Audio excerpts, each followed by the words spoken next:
ആണ് അല്ല അരിയിട്ട്. അപ്പോൾ എന്തായാലും ചീര അരിയാനായിട്ട് പോവുകയാണ്.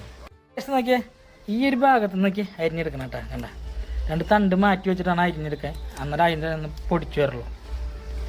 അപ്പം നോക്കിയേ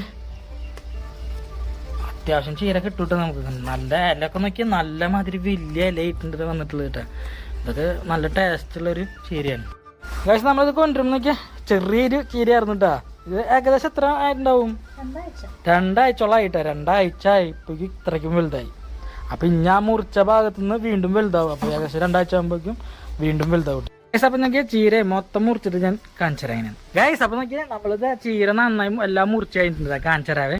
ഗൈസ് ഇതാണ് നമ്മളെ ചീരയുടെ. സത്യം പറഞ്ഞ നോക്കിയാൽ 2 കെട്ട് ചീര ഉണ്ട്. ഒരു കെട്ടിന് 40-30 രൂപയാണ്. കണ്ട അതുപോലെ 2 കെട്ട് ചീര നമ്മൾ മുറിച്ചത് നോക്കട്ടാ. ഇതെങ്ങനെ ഇങ്ങനെയാണ് മുറിച്ചുള്ളത്.